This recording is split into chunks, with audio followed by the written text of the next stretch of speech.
এগুলো শুনতে শুনতে আমরা কিছুটা আসলে ক্লান্তই বটে। মানে শুনতে শুনতে হ্যাঁ, ক্লান্ত, যে ওনাদের মুখে ওনারা যে পদ্ধতিগুলো অবলম্বন করে সংবিধান সংস্কার করতে চাচ্ছেন, এটাতে আমরা একটু ক্লান্ত।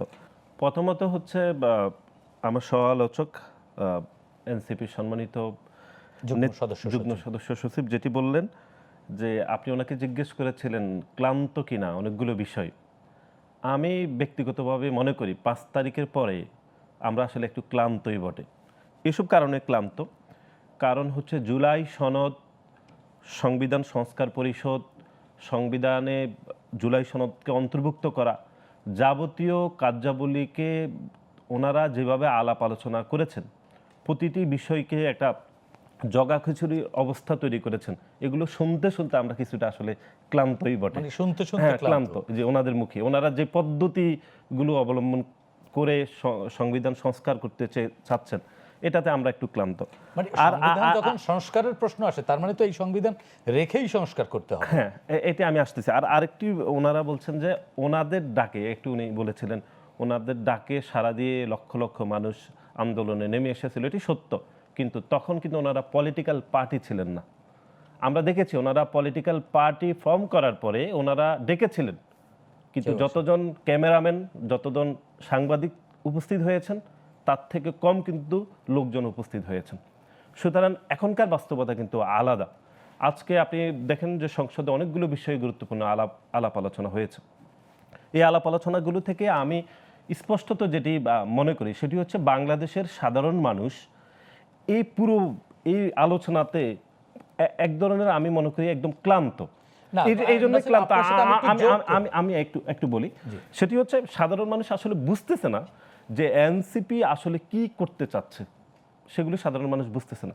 একদম সহজ করে যদি আমরা বলি, যে ধরুন বাংলাদেশের এখন যে সংবিধান যেটি রয়েছে, সেখানে জুলাই সনদের যে বিষয়গুলোকে আরোপিত করার জন্য মানে প্রচেষ্টা চলমান রয়েছে, বিএনপি বলেছে 2-1টি বিষয়ে নোট অফ ডিসেন্ট সহকারে যেগুলো আমরা এখানে ইমপ্লিমেন্ট করব, বা এনসিপি চাচ্ছে পুরো বিষয়টা ইমপ্লিমেন্ট করব।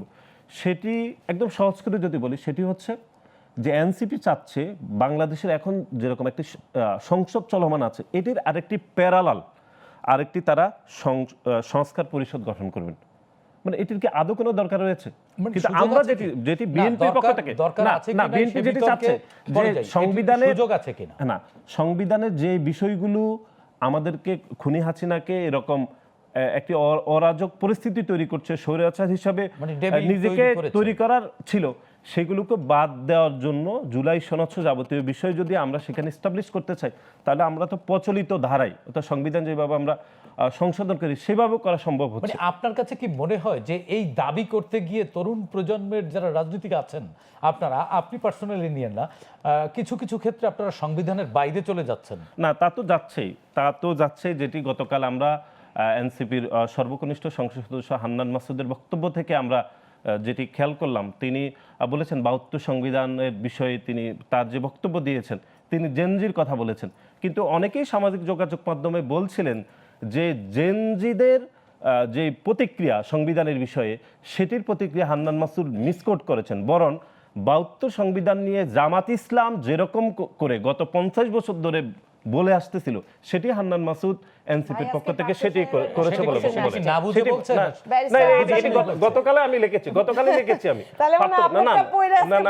হতে পারে না, একই স্প্রিট তো।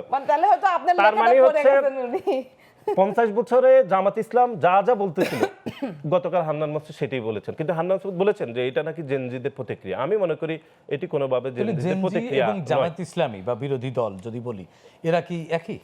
না, আমি তো একই মনে করি না। তাহলে কি জেনজি না বুঝে এই কথাগুলো বলছে? না, জেনজিরা যেটি মনে করে সেটা হান্নান মাসুদ বলেছেন যে এটি জেনজিদের প্রতিক্রিয়া। আমি মনে করি এটি জেনজিদের প্রতিক্রিয়া নয় বলে আমি মনে করি।